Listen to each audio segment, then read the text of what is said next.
शेतकरी मित्रांनो, रामराम. सांडोळचा शेतकरी या आपल्या यूट्यूब चॅनलमध्ये सर्वांचे स्वागत आहे. तर शेतकरी मित्रांनो, आज आपण या व्हिडिओमध्ये मिरची पिकावरील चुरडा मुरडा, ज्याला बोकड्या कोकड्या सुद्धा म्हणतात, तर हा रोग कंट्रोल करण्यासाठी आपल्याला टॉपची अशी कोणती फवारणी करायची, तर ह्याच्या अगोदर आपण 2 व्हिडिओ बनवलेले आहेत आणि आजचा हा तिसरा व्हिडिओ आहे.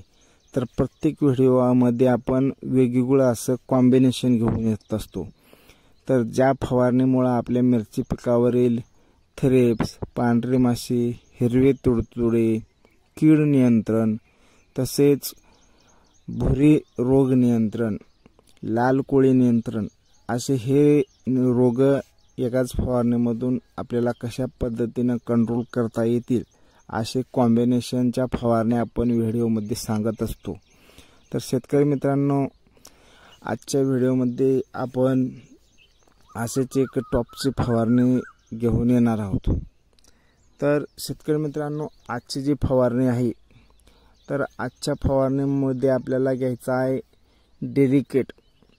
हे डेलिकेट आपल्याला एकरी 180 ml म्हणजे 20 लिटरच्या पंपासाठी 18 ml घ्यायचे. तर कशासाठी घ्यायचे, तर डेलिकेटमुळं आपल्या मिरची पिकावरील थ्रिप्स नियंत्रण होणार आहेत, तसेच कीड नियंत्रण होणार आहे.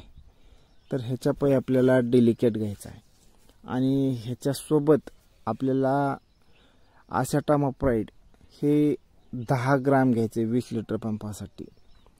तर हे कशासाठी, तर आपल्या मिरची पिकावरील पांढरे माशी नियंत्रण करण्यासाठी आपल्याला घ्यायचं आहे. आणि ह्याच्यासोबत आपल्याला बायर कंपनीचे लुना हे घ्यायचं आहे. तर ह्याचं प्रमाण आहे प्रतिपंपासाठी 10 ml अशा पद्धतीनं आपल्याला घ्यायचं आहे.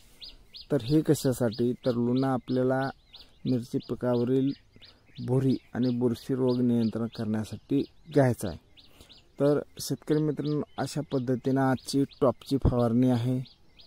तर व्हिडिओ आवडला असेल तर व्हिडिओला लाईक करा, इतर शेतकरी मित्रांपर्यंत शेअर करा. तुमची काही समस्या असेल तर कमेंटमध्ये जरूर सांगा, त्याच्यावर आपण व्हिडिओ बनवण्याचा प्रयत्न करू. धन्यवाद.